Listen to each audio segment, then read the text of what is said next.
आँखों का तिरछापन, जिसे हम साइंटिफिक लैंग्वेज में स्क्विंट या स्ट्रैबिस्मस भी कहते हैं, और लोकल लैंग्वेज में भेंगापन या नज़र का तिरछापन होना, ये स्पेशली जब बच्चों में होता है तो पेरेंट्स के लिए काफ़ी चिंताजनक बात हो जाती है।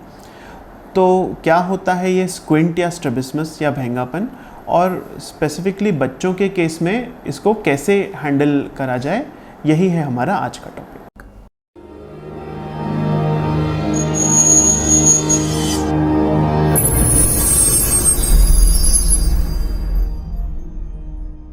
नमस्ते, मैं हूं डॉक्टर सुमित अग्रवाल और आप देख रहे हैं आई हेल्थ फॉर यू, जहां आपको मिलती है एकदम सिंपल लैंग्वेज में आँखों से जुड़ी सारी जानकारी। स्क्विंट या नज़र का तिरछापन एक बहुत ही कॉमन प्रॉब्लम है, जो कि कभी कभी बच्चों में बाय बर्थ भी होती है। तो ये बेसिकली होता क्यों है? तो स्क्विंट को अगर हम समझें तो उसमें हमें ये समझना ज़रूरी है कि हमारी जो दोनों आँखें हैं वो आपस में एक तरह से लिंक्ड होती हैं, और जब वो दोनों एक ही जगह पे फोकस करती हैं तब जाके हमें उन दोनों इमेजेस को कंबाइन करा जाता है ब्रेन में, और फिर हमें दिखाई देता है। दोनों आँखों का लोकेशन थोड़ा थोड़ा सा डिफरेंट होता है, इसलिए दोनों आँखों का जो विज़न होता है वो स्लाइटली उसमें फ़र्क होता है। और जब ब्रेन में ये दोनों इमेजेस कंबाइन होती हैं तो एक हमें 3D व्यू इस वर्ल्ड का दिखता है। इसे हम बाइनोक्यूलर विजन और स्टीरियोप्सिस कहते हैं। नॉर्मली आँखों का अगर हम पोजीशन देखें तो नॉर्मली आँखों का पोजीशन सेम डायरेक्शन में नहीं होता है। अगर जैसे अगर डेथ के बाद आँखों का पोजीशन देखें, या कभी कभी स्लीप के टाइम भी हम देखें ऐसे, तो दोनों आँखों का पोजीशन स्लाइटली बाहर की तरफ रहता है। तो दोनों आँखों को एक साथ लाने के लिए हमें एक अलग दिमाग का एक सेंटर यूज़ होता है, जिससे कि हमें दोनों आँखें साथ में सामने देख सकें। अब बच्चों में जो स्क्विंट डेवलप होता है वो बेसिकली या तो बाय बर्थ हो सकता है, जिसे हम कंजेनिटल स्क्विंट कहते हैं, या फिर वो बर्थ के कुछ टाइम बाद डेवलप हो सकता है। तो बाय बर्थ जो स्क्विंट डेवलप होता है उसे कंजेनिटल स्क्विंट कहा जाता है, और इसमें मोस्टली आँख अंदर की तरफ घूमी रहती है। यूजुअली एक ही आँख अंदर की तरफ घूमी रहती है, कभी कभी दोनों आँखें भी अंदर की तरफ घूमी रह सकती हैं। तो ऐसे केस में सबसे इम्पॉर्टेंट चीज़ तो ये है कि इस चीज़ को इग्नोर नहीं करना चाहिए। अगर आँख नज़र में तिरछापन लग रहा है, मदर्स नैनेडी फर्स्ट नोटिस करती हैं इस चीज़ को, तो बिना देरी करे एक आई स्पेशलिस्ट से उसको चेक करवाना बहुत ज़रूरी होता है। ऐसा क्यों? क्योंकि बहुत सारे ऐसे कारण होते हैं जिसमें कि अगर उसे पहले इग्नोर कर दिया गया तो फिर वो बाद में बड़ी प्रॉब्लम बन के सामने आ सकते हैं। तो इसलिए एक ये मिसनॉमर है हमारे यहाँ पे कि फर्स्ट 6 मंथ्स में या फर्स्ट 2 इयर्स तक स्क्विंट अपने आप ठीक हो जाता है, तो उसको चेक कराना ज़रूरी नहीं है। तो जब भी आपको ऐसा लगे कि नज़र में तिरछापन आ रहा है तो तुरंत अपने आई डॉक्टर से मिलें। सेकंड चीज़ है कि अगर बर्थ के अलावा बाद में अगर स्क्विंट डेवलप हो रहा है तो उसके भी कुछ कॉमन कारण होते हैं। मोस्ट कॉमन उसमें रहता है कि अगर उस आँख में चश्मे का नंबर ज़्यादा आ रहा है। नॉर्मली हमारी दोनों आँखों में चश्मे का जो नंबर अगर आता है तो मोस्टली एक जैसा होता है।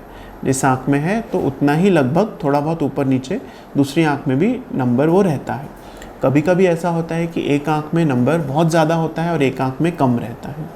तो ऐसे केस में ब्रेन उस आँख को जिसका नंबर ज़्यादा है वहाँ से उसे क्लियर इमेज का सिग्नल नहीं मिलता है, तो ब्रेन उसको ऑब्वियसली इग्नोर करना शुरू कर देता है और दूसरी आँख को ज़्यादा फोकस उस पर रखता है।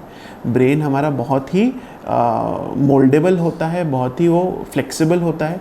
जिस भी बॉडी पार्ट से उसे सिग्नल्स कम आ रहे हैं वो उस पार्ट को इग्नोर करना शुरू कर देता है और ब्रेन का वो हिस्सा उसका कॉरस्पॉन्डिंग दूसरे साइड का पार्ट ले लेता है।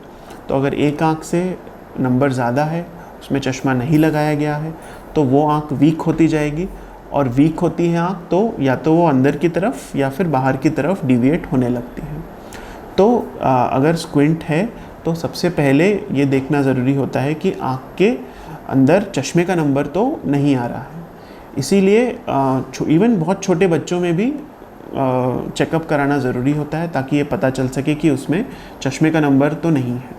चश्मे का नंबर अगर आ रहा है, ज़्यादा है, तो उसे लगाना भी ज़रूरी होता है, वरना आगे जाके वो आँख परमानेंटली वीक भी हो सकती है, जिसे हम अम्ब्लायोपिया कहते हैं। सेकंड, इसमें एक चीज़ रहती है कि अगर कोई आँख में वो डिफेक्ट है, या तो वो प्रॉपर डेवलप नहीं हुई है, या फिर उसके अंदर ड्यूरिंग बर्थ कोई इंजरी हुई है, या कभी कोई ट्यूमर्स होते हैं ऐसे रेटिनोब्लास्टोमा जैसे, या फिर ऐसी कोई और बीमारियां हैं, रेटिनोपैथी ऑफ प्रीमेच्योरिटी, या कोई भी ऐसी बीमारी जिसकी वजह से पर्दा और नस डैमेज है, कभी कभी मोतियाबिंद होता है बच्चों में बाय बर्थ।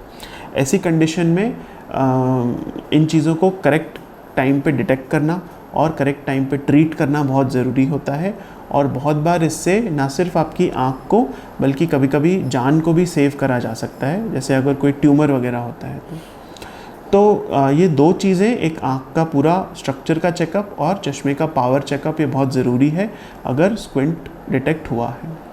एक दूसरी और चीज़ होती है जिसे हम सूडो स्क्विंट कहते हैं। सूडो स्क्विंट मतलब वो दिखता है स्क्विंट जैसा, आँख में तिरछापन ऐसा लगता है बट वो होता नहीं है।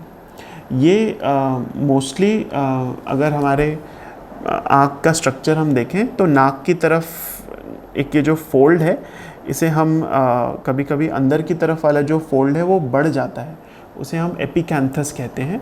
तो उसकी वजह से ऐसा लगता है कि आँख अंदर की तरफ घूमी हुई है, क्योंकि वो दोनों आँखें बराबर नहीं रहती हैं, एक थोड़ी छोटी रहती है, एक बड़ी रहती है, तो ऐसा लगता है कि अंदर की तरफ घूमी हुई है, बट वो होता नहीं है ऐसा।